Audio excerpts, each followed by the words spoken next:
I'm David Cotton. My guest today is well known as the host of the popular podcast Life Uncloseted, as well as 40 Plus Gay Men Gay Talk. He is a sought-after public speaker and a successful life coach. Joining me today, author of the book Frankly, My Dear, I'm Gay, Rick Clemons. Rick, welcome. I'm so happy you're here. You have become one of the most well-known authorities in this field. Between you, Growing Rainbows, and Making It History is what got me through my coming out process. Yeah. Is it right to say that helping men coming out of the closet and beyond has become kind of your life's work? Yeah, it has. I mean, I've been doing it since 2009. Somebody had told me in 1999 I was going to be doing this. I'm like, no, you're crazy, because between divorce and everything else, I'm like, I don't think so. But I have a full-time gig that I do now as a coach, as well as this. So I balance it all out. But yes, I absolutely still am coaching gay men on all sorts of stuff, not just coming out. But the bulk of my clients are still literally probably 50% of my business. I've got a full client stable right now. 50% of them are guys in midlife coming out of the closet. So let's get to your story. It's interesting. You were married and you had kids. Yep. And if I recall, you first came out in your teens and Yep. then in and out. So what happened? You know, the biggest thing that happened was I was very naive at 19 when I did come out. I wasn't ready. I mean, I was, but I wasn't. I mean, I'd never had any kind of sexual intercourse with anybody. I mean, I'd messed around with some gals and stuff, and I knew what I was into. I knew there was men, but it was such a, we were talking in the mid 80s or beginning of the 80s, actually 82, 83 is when this was happening for me. When I came out to my parents, they said, no, we're going to help you. I did not go through religious therapy, so to speak. I didn't go to all that, stuff that happens to a lot of us. I did go visit a pastor and talked with him. But as I say in my book, it really didn't work, Mom and Dad, because he was really, really hot. He was really a sexy guy. And I'm like, well, that's pretty bad that I'm, jonesing over the pastor. But I did have a moment where I'm like, okay, maybe this is just a passing phase for me. And it wasn't. Obviously, at 36, I finally did come out. But it was a lot of family pressure, a lot of fear, a lot of naiveness on my side.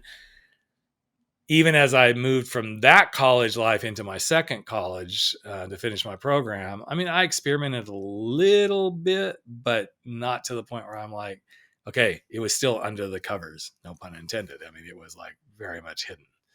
And I just, to be honest, I just didn't have what it took to like take a stand. And I think many guys feel that.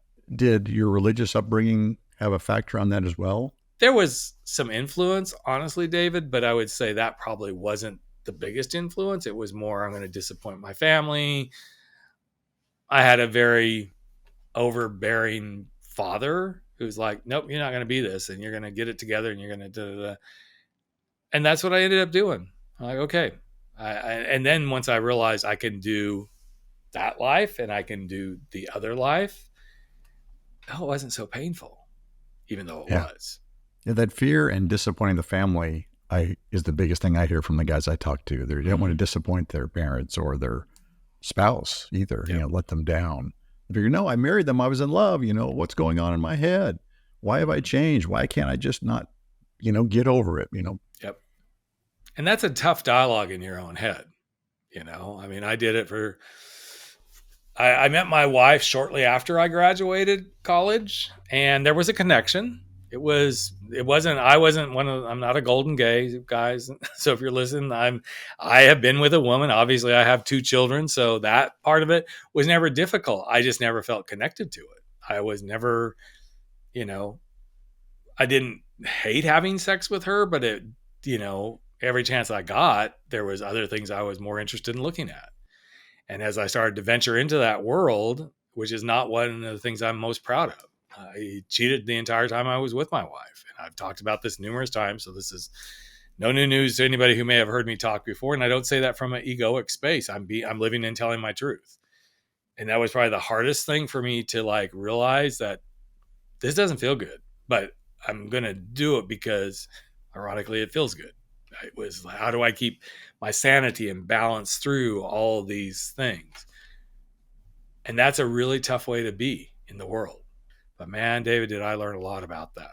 Like that whole process of hiding and living a dual life really taught me about the conflicts that we have in our own heads. What was it that resolved that conflict? When was that shift to get to the Rick you have today, which is what you see is what you get versus I'm holding back in some level?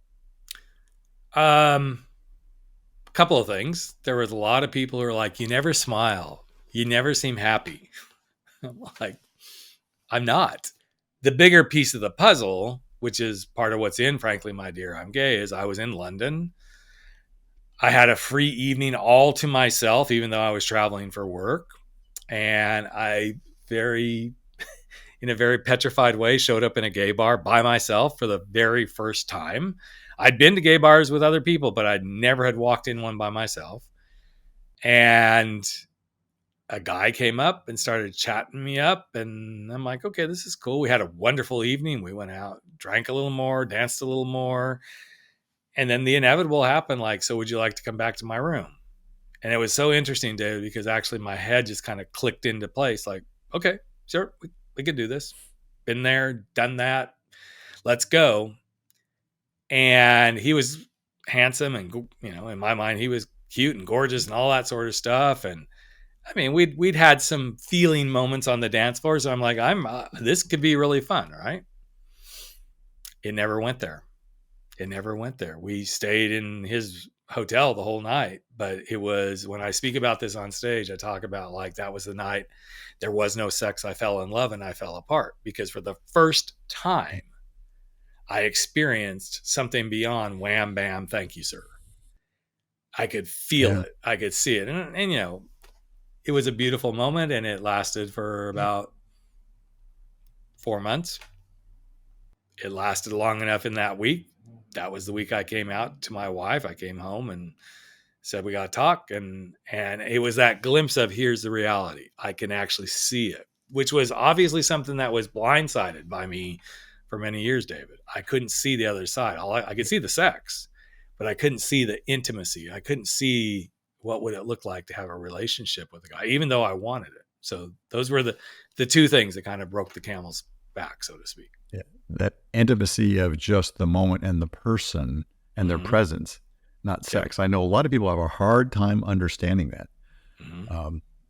I talk to clients and they say, I know how I feel, but I've never had anything with a guy, but I just know that I just don't get that connection.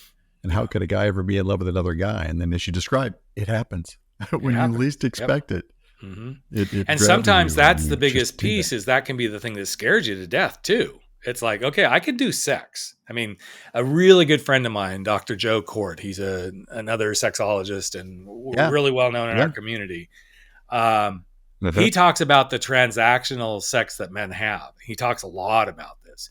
And a lot of people push back like, no, guys don't have sex with other guys and it's just sex. I'm like, yes, it is. There are a lot of guys who could have sex with other guys. In fact, a lot of them are the guys that are down low.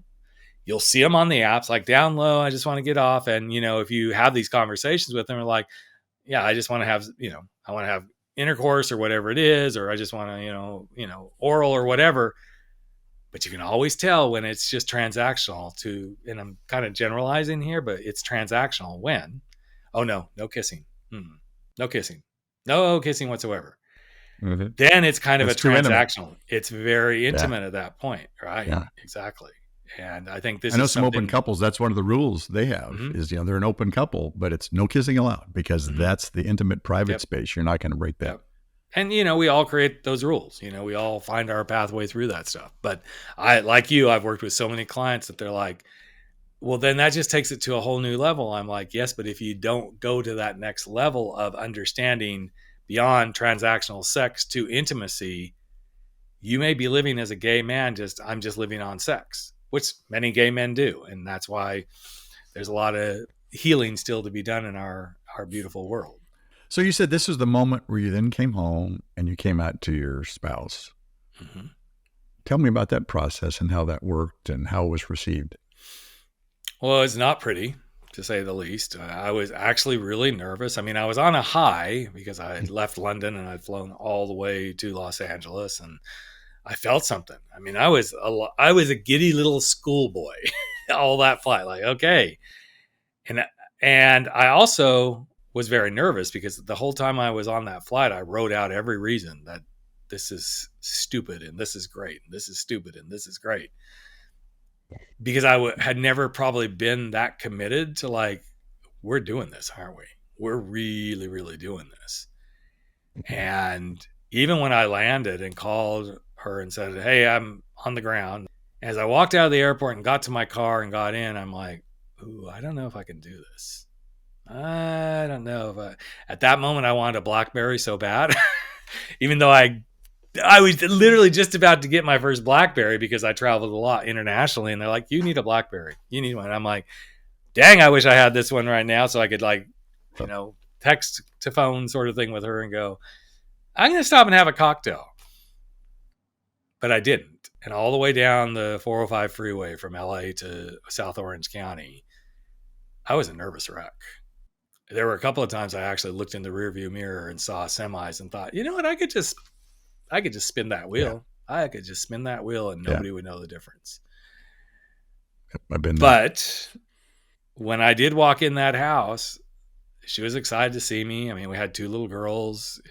She'd been stuck for almost, 8-10 days, being mom, working mom, all that sort of stuff. And I thought, it's either now or never. I said, I'm happy to see you too, but we need to talk. And that didn't set well, obviously, because like, wait, you walk in and that's the first thing you say is we need to talk. And then we got the girls off to bed. And as soon as we got them in bed, she goes, okay, what's up? I said, I told you once I had these same-sex attractions and I can't do this anymore. I'm gay. And it devastated. I'm trying to remember exactly if I left that night or it was the next day. But it wasn't pretty. I mean, and I didn't know where I was going. I made good money, but we didn't have like, we didn't have the second house at the beach or anything at that point. So it was heartbreaking, freeing, exciting, scary. You just name the adjectives. It was all of it. And it hurt. It hurt because I knew I was hurting her. It hurt because I knew I was hurting my babies. My youngest one was only 9 months old at that time. So I knew the path I'd just put us on was going to be really hard as a parent. I mean, this is life-changing stuff that happens. And, those who are on the other side, they don't see it coming. A lot of times I don't think us on this side see it coming until it actually happens. And mine just snuck up on me. I mean, it was a TV moment based on what was in my head. I decided, this is the time to tell. Well, how do I know it's the right time? You'll know. You will know. You'll know. Only you will know. I mean, there may be others, but it's always so interesting when people ask that question. I'm like, you'll know. As your coach, I'll help you kind of start to figure it out. But I'm not going to say, I don't have a rainbow magic wand that says, poof, here it is. This is the date. No. And I think that's a big piece. And it's whether you're coming out people. To your spouse or your parents or friends, it's true. When you know, you know. I assume you're able to then successfully co-parent, because I hear that as a concern too, with guys saying, I don't want to lose my connection to my child and my, the mother of my child. I want to have some relationship going forward. How were you able to balance that out and actually meet what you wanted to do to be there present for your kids? It took a little bit of work. I mean, we started out with a crazy schedule of like every 2 to 3 days with the kids were going back and forth between quote households, so to speak. There was even a time once I moved out of the area that I would drive down and stay in her house a couple of nights a week and then go back to my house. There was a time when the girls were with me and my partner, now husband, and we would get on trains to go to Orange County from the Inland Empire in California, and we would be up at the crack of dawn, and girls were on trains getting to Orange County. I'd drop them at their schools, and I'd go to mid-Orange County and work, and then come down, pick them up at school, get on a train, go home. I mean, we did that life for almost a year, and then I finally said, we got to do something. This is not good for the kids. And long story short, lots of things had happened, and she moved closer to us. We've all grown through that. The kids are now 20 oof, I almost said 24, but one of them's going to be 25 in a few days here. So I'm like 25 and 28. So, and they're great. They're beautiful, amazing, strong young women. You've met with a lot of men, heard a lot of their stories, their process, their concerns, what went through their head. Is there anything that's like the common thread that you noticed for closeted men coming out? Oh, we could go a whole show just on that. There are some definite threads. It's kind of like the thought's always been there. It's like the pebble in the shoe. There's a pretty high consistency of guys who have not had any experience.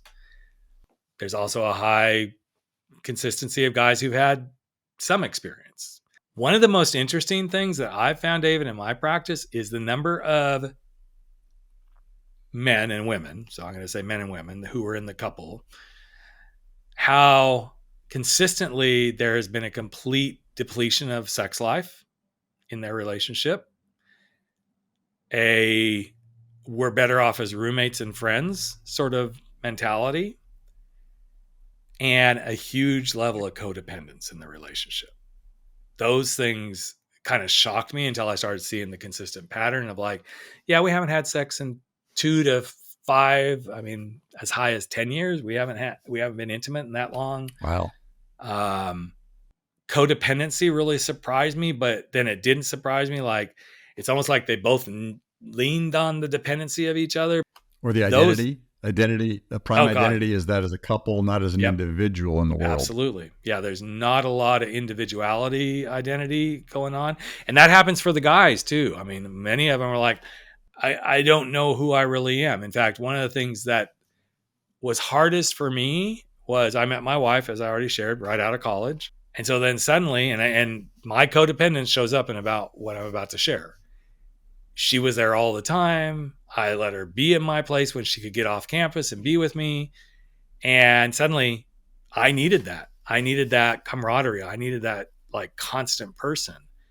And I know in my own heart that was part of the reason I struggled so much when I did come out. Like, I just need a man. I just need somebody. I need somebody or I can't make it. And until I actually allow myself to take that break and let that like be my truth, that I can be on my own, man, I struggled. I've got a young guy I'm working with right now. It's only been 6 years. He's petrified of what's it going to be like to go home and be with myself. I'm like, that's absolutely beautiful, man. It's I put it in like you need to love yourself first. Yep. Before you can really extend yourself to somebody else. Yeah, you want to go out there and meet and you want to partner up. You want to get back to your normal where you come home to somebody every day. But you got to sit in your own skin and really relish the moment and find joy in that. There's just so many ways through this, as you well know, David, that there is I can't give anybody like, here's the blueprint. Here's what you need to do, because there's so much dynamics in it. And the only thing I can say is continue to trust yourself, which is hard because we've grown up not trusting ourselves because we can't talk about this. So there's a distrust. Trust yourself and go figure out who you are. Because if you come to the table as who you are, you're going to be much more attractive to the guy you're trying to attract to you. So what's the biggest lie that a closeted man tells himself? That it's a passing phase. I'm just wanting to experiment. I'm just wanting to try it. Now, I've been doing this since 2009. I don't know how many guys for sure. I used to keep track of the number. I would say I'm close to probably 600-700 guys I've coached since then, maybe more if I really did the math. Out of that entire group, I would say less than 10 guys backed out and said, nope, this wasn't for me. It truly was like, I need to have a transactional experience. One guy, he really enjoyed it, but he goes, yeah, I can't really see doing this with a guy day in and day out. And it's not my role as a coach to go, come on, you did it. Stick with it. You got to go after the man. You got to stick. No, my goal as a coach is like, I want you to find your truth. And if that truth is what works and that resonates with you, then great. That's where I want you to be. So you have your new podcast, or it's newer, 40 plus gay men, gay talk. And you talk about a lot of issues. I really enjoy it, by the way. Older men, but I'd say it really kind of, it all men really apply when I listen to it. Yeah. But you're very candid about stuff about erectile dysfunction, lack of sexual interest, medication. Why is it important for you to be so honest about your own experiences and bring this information forward? Well, because I want guys to just know you're not alone. Yeah, my penis isn't working right now. Okay, well, okay, but then I find ways to make it work, I recently did one with a guy who's created I'm just going to call it's an interesting version of a cock ring that actually stimulates you without you feeling like you're cut off. And guys were like, I hope he gave you a sample of it and everything. I'm like, well, not yet. We're working on that. But they're like, I could never talk about this stuff. I'm like, that's why we have 40 plus gay men gay talk, because we're not talking about the stuff we need to talk about. One thing you've always been clear about, it's the importance of living your authentic life. And so for you, what does it mean to be authentic? So when I started leaning into what is this I really do? Yes, I help men come out of the closet, right? But I started feeling this calling to be a bigger voice in a different way. And so I worked with my different marketing person. And she asked 3 very pointed questions, David. She said, what was the thing that you were struggling with the most before you came out? And I said, I was afraid. She goes, okay, cool. She goes, but as you were afraid, what else was happening when you were in that fear? I could come up with every excuse why this would never work. I was Mr. Excuse Maker. And she goes, oh, interesting. She goes, but you talk a lot about being authentic, but she goes, was that really what it was? I said, authenticity is one piece of it, but I want to just be unapologetic about who I am in the world. And she got really quiet. And she goes, you know what you do for people, but you just now said it in a completely different way. She goes, you help them dump their excuses, face their fears, and unapologetically be who they are. And for me, David, that was when I really got my authenticity. I don't want to apologize. To me, being authentic is being unapologetic and being just the full truth of you. That's it. And sometimes it's a hard pill to swallow. What's on your horizon personally and professionally? Oh, that's a good question. Possibly a 3rd podcast. I know that sounds crazy. But that's coupled with a brand new book that I'm currently shopping, trying to get out there with an agent, with a major publisher. I would really like to go major publishing this go around. It's called Unapologetic. That's the book. That's all I'm going to share for now, because it's always subject, but that will be the title of the book. And it's coming from that space of, yes, but it's coming from all that space of what I've learned over actually the years of doing Life Uncloseted. So for the last 2.5, almost 3 years, I have been taking in the content and the ideas and things people have said and things that I've adjusted to, like, okay, well, what does it mean to be truly living your life uncloseted, but also being unapologetically yourself in the world? And that's become what the book has become. And so that's on the horizon. I'm trustful that this year it will get an agent and representation. And if it doesn't, it will get published. It will get published one way or the other. So that's kind of the biggest stuff. I may wrap up a podcast. I'm still on the fence about Life Uncloseted. But we're at 650. We will be at 650 some episodes come June or July. Wow. And I love that podcast, but I almost feel like I need to clear some energy for the next phase of whatever it is. And other than that, just trying to be healthy, wealthy, and wise. So that's the biggest things. Maybe it's like coming out. You'll know it when the time is right. Yes. Yep. I really appreciate all the beautiful stories people have shared about coming out of cancer and, different relationships and moving into who you are and taking risks in a job. I had some really amazing guests who told some amazing, heartfelt, heart-centered stories about their own version of a closet. I realized when I hit the 600 episode, I wanted to go back and start being true to my community. Like, Life Uncloseted is about living your life uncloseted as an LGBTQ plus person. I feel like the time is right to get back centered on my community because of everything that's going on in the world around LGBTQ plus rights and all these things. So we'll see if it continues to blossom. Then I I feed off of my own fun, and if it's going really well, then we could go for another 600 episodes. As we leave, what is the one message you'd like the men who are coming out later in life to know and believe while they're on their own journey? That's a great question, David, and I'm going to leave it with a phrase that I say every time I have the privilege of being on a stage. Whether I'm talking to the LGBTQ community, or I'm talking to college students, or I'm talking to a business group about, creating this unapologetic way of being in the world. And yeah, I do this talk when I'm with entrepreneurs and business people, because it's like, if you're going to build a business, you need to be unapologetic about it. You need to own every step of it. Don't let those fears get in the way. Don't let the excuses. And regardless of how that talk, it's called Leap Out of Your Status Quo Life. It's one of my favorite talks to do. I always bring it back at the very end to the reason that most people never get to where they're going. They never get past those excuses and those fears and never feel the thrill of living an unapologetic life, is because they don't understand this. The truth of who you are is far more powerful than the false truth you're pretending to be. So go show the world who you are.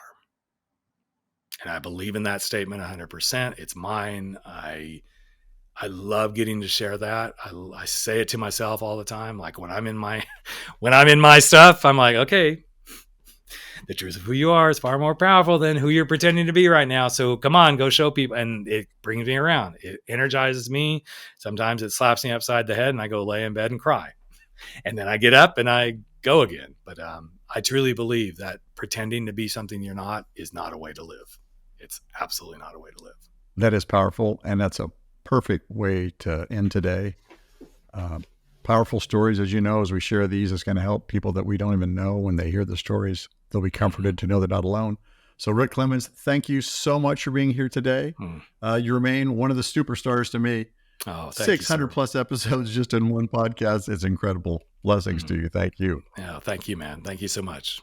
For me, the key takeaway in talking with Rick is the idea we all need to work past our limiting fears and show the world who we really are, living an unapologetic life. I know I denied my true identity for too many years, and doing such caused me and others pain. I might have lessened the pain had I taken action to live a more unapologetic and authentic life earlier. I can't change my past, but some listening now have the opportunity to change their future and address their limiting fears. This doesn't diminish these fears, but if we never get past the excuses for not exploring and addressing the fears with a coach, therapist, or confidant, you will, as Rick put it, never feel the thrill of living an unapologetic life. The truth of who you are is far more powerful than the false truth you're pretending to be. That's it for now. Join us next time on Out Late with David.